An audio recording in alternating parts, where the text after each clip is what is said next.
Hello friends, welcome to my channel study for you. So guys, जैसा कि आज जो आपका एसएससी जीडी का 5 फरवरी के थर्ड शिफ्ट का एग्ज़ाम हो गया है दोस्तों, जिसका जो है मैं आपको बिल्कुल 100% एक्यूरेट आंसर के साथ जो है इस वीडियो में बताऊंगा। तो देख लेते हैं कि किस प्रकार की जो है आज आपके 5 फरवरी के थर्ड शिफ्ट के एग्ज़ाम में जो है प्रश्न पूछे गए हैं। उससे पहले एक बात और दोस्तों, कि जिन्होंने भी अगर चैनल को सब्सक्राइब नहीं किया है तो एसएससी जीडी एग्ज़ाम से रिलेटेड पर्पल की अपडेट के लिए जो है चैनल को सब्सक्राइब ज़रूर कर दीजिएगा। और बगल में ही आपको एक बेल आइकन यानी घंटे का निशान भी दिख रहा होगा, तो आप उसे भी जो है ज़रूर प्रेस कर दीजिएगा। तो चलिए वीडियो को स्टार्ट करते हैं। तो आपका पहला क्वेश्चन आया था कि who is the ex officio chairman of the planning commission, यानी योजना आयोग के जो है पदेन अध्यक्ष कौन होते हैं। तो देखिए, योजना आयोग के जो पदेन अध्यक्ष होते हैं ना, ये भारत के प्रधानमंत्री होते हैं। तो प्रधानमंत्री आपका करेक्ट आंसर होगा। इसके अलावा बात कर ले योजना आयोग का जो गठन है ये कब किया गया था। तो देखिए, योजना आयोग का जो गठन है ना, ये आपका 15 मार्च 1950 को जो वो किया गया था। और देखिए, मैं आपको बता दूं कि योजना आयोग को जो समाप्त है ना, ये आपका 13 अगस्त 2014 को जो है योजना आयोग को जो वो समाप्त कर दिया गया था। और इसके स्थान पे जो आपका नीति आयोग जो वो लाया गया था। और नीति आयोग की जो स्थापना है ना, ये आपका 1 जनवरी 2015 को जो वो किया गया था। इसके अलावा नीति आयोग के भी जो आपके पदेन अध्यक्ष होते हैं, ये भी आपके भारत के प्रधानमंत्री होते हैं। इसके अलावा नीति का जो फुल फॉर्म एग्जाम में पूछा जाता है, तो देखिए नीति का जो फुल फॉर्म होता है ना, ये आपका national institution for transforming India होता है। तो ये फैक्ट भी आप ध्यान में रखिएगा। इसके अलावा आप कमेंट करके जवाब दीजिएगा कि वर्तमान में जो है नीति आयोग के उपाध्यक्ष और सीईओ यानी चीफ एग्जीक्यूटिव ऑफिसर जो है वर्तमान में इसके कौन है। नेक्स्ट क्वेश्चन आपका रहा था कि रोजर बिन्नी किस देश के लिए खेलते हैं या फिर किस देश से बिलोंग करते हैं। तो देखिए, रोजर बिन्नी की बात कर ले तो ये जो आपके भारत देश के जो वो रहने वाले हैं, तो भारत आपका यहाँ पे करेक्ट आंसर होगा। इसके अलावा मैं आपको बता दूं कि ये जो आपके रोजर बिन्नी है ना, ये आपके वर्तमान में बीसीसीआई यानी भारतीय क्रिकेट कंट्रोल बोर्ड के जो है वर्तमान अध्यक्ष भी हैं। और कितने नंबर के अध्यक्ष हैं, तो ये आपके बीसीसीआई के जो है 36वें नंबर के अध्यक्ष हैं। तो ये पॉइंट भी आप ध्यान में रखिएगा। इसके अलावा रोजर बिन्नी का जो जन्म है ना, ये कहाँ पर हुआ था, तो ये आपका 19 जुलाई 1955 को जो है ये आपका बेंगलोर में हुआ था। और ये जो आपके भारत के जो है पहले एंग्लो इंडियन क्रिकेटर भी थे। और पहले एंग्लो इंडियन क्रिकेटर इसलिए मैं कह रहा हूँ कि रोजर बिन्नी के जो पिता का नाम था ना, ये आपके टेरेंस बिन्नी था। और ये जो आपके टेरेंस जो बिन्नी थे ना, ये कहाँ के रहने वाले थे, तो ये आपके स्कॉटलैंड देश के जो वो रहने वाले थे। इसलिए रोजर बिन्नी जो थे ना, ये भारत के पहले एंग्लो क्रिकेटर भी रहे थे। और इसके अलावा मैं आपको बता दूं कि रोजर बिन्नी का जो पहला आपका पर्दापरण है ये कब किया गया था। तो देखिए, इन्होंने जो पहला मैच है ना, ये आपका 1979 में पाकिस्तान के खिलाफ जो है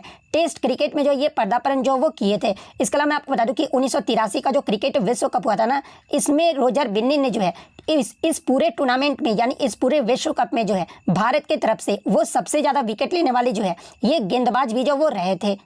नेक्स्ट क्वेश्चन आपका यहाँ पर आता है कि भारतीय संविधान के अनुच्छेद 42 में क्या है। तो देखिए, अनुच्छेद 42 में आपका कहा गया है कि काम की न्यायसंगत और मानवीय परिस्थितियों को सुनिश्चित करने और मातृत्व राहत के लिए प्रावधान करने का जो उल्लेख है ना, ये आपका अनुच्छेद 42 में जो वो किया गया है। तो ये वाला ऑप्शन आपका यहाँ पे करेक्ट आंसर होगा। इसके अलावा मैं आपको बता दूं कि जो आपका अनुच्छेद 42 आता है ना, ये आपके राज्य के नीति निर्देशक सिद्धांत यानी डीपीएसपी के अंतर्गत आ जाता है। और इस अनुच्छेद के तहत जो है राज्य को उचित वेतन, सुरक्षित वातावरण और श्रमिकों की भलाई जो वो सुनिश्चित करनी होती है। और इसी अनुच्छेद के तहत जो है गर्भवती और स्तनपान कराने वाली महिलाओं को जो है ये आपका मातृत्व राहत भी जो वो प्रदान किया जाता है। नेक्स्ट क्वेश्चन आपका बता था कि ब्रिटिश ईस्ट इंडिया कंपनी को जो है किस अधिनियम के जरिए जो ये आपका पारित किया गया था। तो देखिए, ब्रिटिश ईस्ट इंडिया कंपनी को जो है ये आपका चार्टर अधिनियम 1793 के जरिए जो है इसे पारित किया गया था। तो चार्टर अधिनियम 1793 आपका करेक्ट आंसर होगा। इसके अलावा अगर चार्टर अधिनियम की कुछ अगर अन्य बातों को जान ले जहाँ से एग्जाम में प्रश्न पूछे जाते हैं, तो देखिए, इस अधिनियम ने जो है कंपनी के राजस्व प्रशासन और न्यायिक कार्यों को जो है अलग अलग जो वो कर दिया था। इसी अधिनियम के जरिए जो आपका किया गया था। और इसी अधिनियम के तहत जो है भारत में ब्रिटिश संपत्ति पर कंपनी के शासन की निरंतरता भी जो वो आपका सुनिश्चित जो वो किया गया था। और इसी अधिनियम ने जो वीटो का अधिकार सभी गवर्नर जनरल को जो वो प्रदान किया था। तो ये सारे फैक्ट जो आपको ध्यान में रखना है। नेक्स्ट क्वेश्चन आपका रहा था कि 2023 के रिपब्लिक डे पैरेड में जो है इंडियन आर्मी के साथ किस देश की सेना ने जो वो भाग लिया था। तो देखिए, 2023 का जो आपका गणतंत्र दिवस मनाया गया था, इसमें इंडियन आर्मी के परेड के साथ जो है आपके मिस्र देश की सेना ने जो वो भाग लिया था। तो मिस्र देश की सेना आपका करेक्ट आंसर होगा। और देखिए, मैं आपको बता दूं कि जो आपका 2023 का जो आपका रिपब्लिक डे मनाया गया था ना, इसमें आपके जो है मुख्य अतिथि के तौर पर मिस्र के राष्ट्रपति अब्देल फतह अल सीसी जो है ये आपके उस वर्ष जो है मुख्य अतिथि के तौर पर भी जो वो आए थे। तो ये पॉइंट भी आप ध्यान में रखिएगा। नेक्स्ट क्वेश्चन आपका रहा था कि इरफान पठान के भाई यानी यूसुफ पठान की यहाँ पर बात हो रही है। तो यूसुफ पठान जो है 2024 के जो लोकसभा चुनाव है ना, ये किस राज्य या फिर किस क्षेत्र से जो वो लड़े थे, ये प्रश्न जो आपसे पूछा गया था। तो देखिए अगर यूसुफ पठान की बात कर ले तो ये जो आपके 2024 के जो लोकसभा चुनाव है ना, ये पश्चिम बंगाल राज्य से जो वो चुनाव लड़े थे। और ये जो है किस पार्टी के उम्मीदवार के रूप में जो ये आपके चुनाव लड़े थे, तो ये जो आपके टीएमसी के उम्मीदवार यानी तृणमूल कांग्रेस के उम्मीदवार के रूप में जो है ये जो चुनाव है वो लड़े थे। तो ये तो हो गया आपका राज्य के बारे में। अगर क्षेत्र की बात कर ले तो देखिए मैं आपको बता दूं कि इन्होंने जो है पश्चिम बंगाल के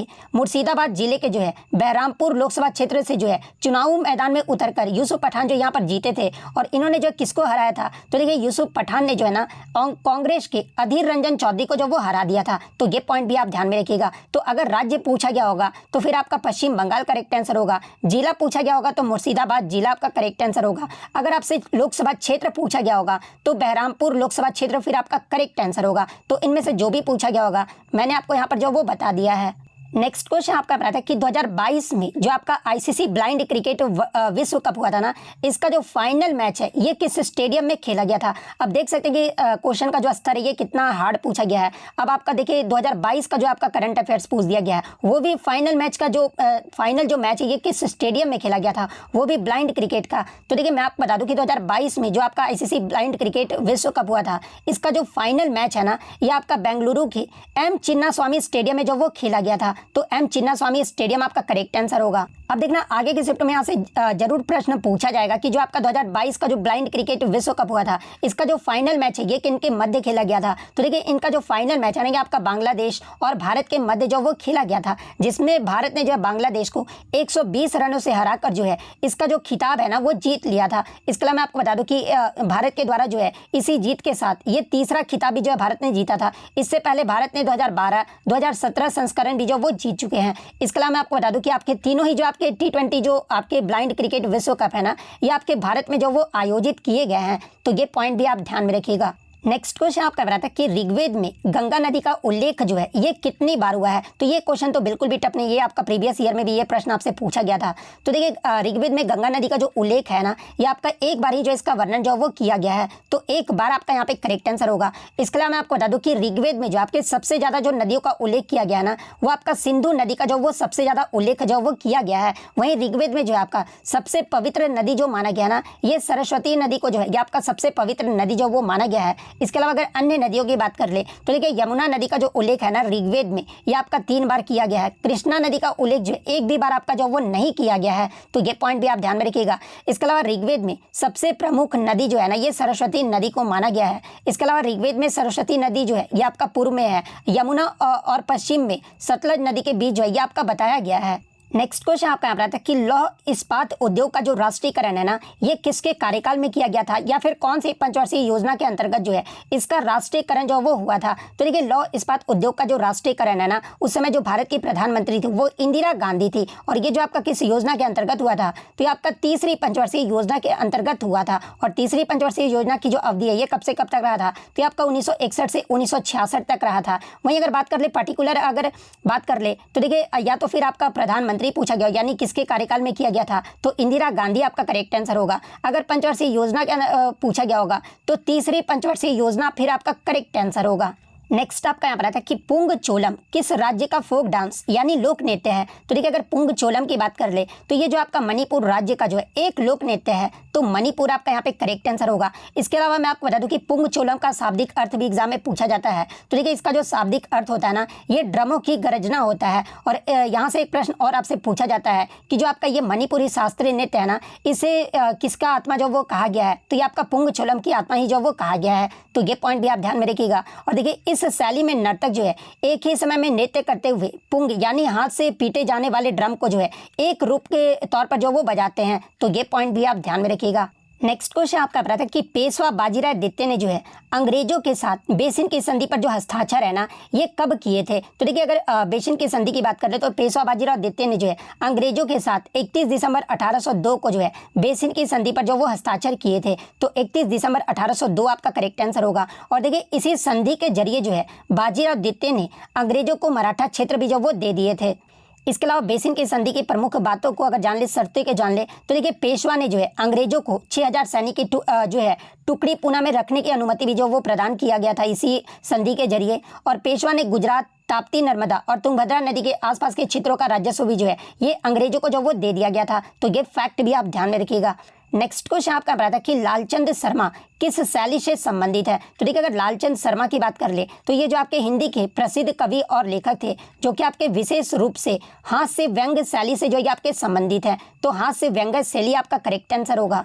नेक्स्ट क्वेश्चन आपका यहाँ पर था कि रानी मचैया किस लोक नृत्य से जो ये आपका जुड़ी हुई है। तो देखिए रानी मचैया की बात कर ले तो इन्हें जो आपका 2023 में जो है आपके पद्मश्री पुरस्कार से भी जो वो प्रदान किया गया था। और रानी मचैया को जो है ये आपके कोडागू यानी कुर्ग के उमा थाट लोक नृत्य कला के प्रतिपादक के रूप में भी जो है इन्हें 2023 का पर्सन ऑफ द ईयर भी जो वो चुना गया था। तो ये जो आपकी रानी मचैया है ये आपके किससे संबंधित है। तो ये आपके उमा थाट लोक नृत्य शैली से जो वो संबंधित है। तो उमा थाट आपका यहाँ पे करेक्ट आंसर होगा। और ये जो आपका उमा थाट है ये किस राज्य का लोक नृत्य है। तो ये जो आपका कर्नाटक राज्य का एक लोक नृत्य है। तो ये फैक्ट भी आपको ध्यान में रखना है। नेक्स्ट क्वेश्चन आपका पता था कि प्रधानमंत्री गरीब कल्याण योजना ये जो आपका कितने दिनों के लिए जो वो आया था। तो देखिए प्रधानमंत्री गरीब कल्याण योजना की बात कर ले तो ये जो आपका 2020 में कोविड-19 महामारी के दौरान जो है ये आपका प्रधानमंत्री नरेंद्र मोदी के द्वारा जो वो शुरू किया गया था। और ये जो योजना था ना ये आपका 3 महीने यानी अप्रैल से जून 2020 के लिए जो है ये आपका जो वो लागू किया गया था। तो 3 महीने आपका यहाँ पे करेक्ट आंसर होगा। और देखिए इस योजना के तहत जो है गरीब और ज़रूरतमंद लोगों को जो है तत्काल मदद भी जो वो प्रदान किया गया था। और इसी योजना के अंतर्गत अन्न और वित्तीय सहायता भी जो वो आपका प्रदान की गई थी, जैसे कि फ्री में राशन और कैश भी जो आपके ट्रांसफ़र जो वो किए गए थे। और इसी योजना के तहत सरकार ने जो है गरीबों को फ्री में अनाज यानी 5 किलोग्राम प्रति व्यक्ति और अतिरिक्त सहायता भी जो वो प्रदान किए थे। नेक्स्ट क्वेश्चन आपका यहाँ पर था कि ब्रह्मपुत्र नदी जो है ये किन किन देशों से होकर जो वो बहती है। तो देखिए अगर ब्रह्मपुत्र नदी की बात कर ले तो ये जो आपका भारत, बांग्लादेश और चीन के तिब्बत से होकर जो ये आपका बहता है। तो भारत, बांग्लादेश और चीन का तिब्बत आपका करेक्ट आंसर होगा। इसके अलावा अगर ब्रह्मपुत्र नदी की बात कर ले तो इसका जो उद्गम है ये कहाँ से होता है। तो देखिए इस नदी की जो है आपका उद्गम है ना ये आपका तिब्बत के कैलाश पर्वत के पास मानसरोवर झील से जो ये आपका नदी जो वो निकलता है। और ये जो आपका ब्रह्मपुत्र नदी है ये आपका भारत में किन किन राज्यों से होकर बहता है। तो देखिए ये जो नदी है ना ये आपका अरुणाचल प्रदेश, मणिपुर, नागालैंड, मिजोरम और असम राज्य से होकर जो है ये आपका बहता है। और बांग्लादेश में ये जो आपका ब्रह्मपुत्र नदी है ना ये आपका सुरमा के नाम से जो वो प्रवेश करता है। और ये जो आपका ब्रह्मपुत्र नदी है ये कहाँ पर गिरता है। तो ये आपके बंगाल की खाड़ी में जो वो गिरता है। इसके अलावा मैं आपको बता दूं कि ब्रह्मपुत्र नदी को जो है अलग अलग जगहों पर अलग अलग नामों से भी जाना जाता है, जहाँ से आपके एग्जाम में प्रश्न बनते हैं। जैसे कि ब्रह्मपुत्र नदी को तिब्बत में जो है इसे सांगपो नदी के नाम से जो वो जाना जाता है। अरुणाचल प्रदेश में ब्रह्मपुत्र नदी को जो है ये आपका दिहांग नदी के नाम से जाना जाता है। असम राज्य में जो है ब्रह्मपुत्र नदी को जो है ये आपका ब्रह्मपुत्र नदी के नाम से ही जो है वो जाना जाता है। और ब्रह्मपुत्र नदी को बांग्लादेश में जो है इसे जमुना नदी के नाम से जो वो जाना जाता है। तो ये सारे फैक्ट जो आपको ध्यान में रखना है।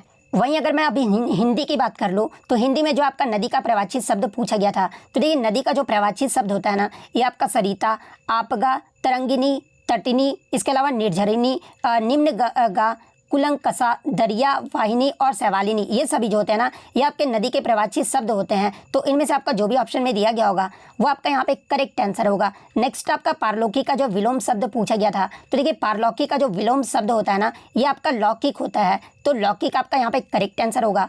नेक्स्ट आपका यहाँ पर क्वेश्चन आया था कि बिना वेतन के काम करने वाला वाक्यांश के लिए एक शब्द जो वो बताना था। तो देखिए बिना वेतन के काम करने वाले को जो है ये आपका अवैतनिक जो है वो कहा जाता है। नेक्स्ट क्वेश्चन आपका यहाँ पर दही का जो है तत्सम शब्द जो है वो पूछा गया था। तो देखिए दही का जो तत्सम होगा ना ये आपका दधी होगा। तो दधी आपका करेक्ट आंसर होगा। नेक्स्ट आपका अथ का विलोम शब्द पूछा गया था। तो देखिए अथ का जो विलोम शब्द होता है ना ये आपका इति होता है। तो इति आपका यहाँ पे करेक्ट आंसर होगा।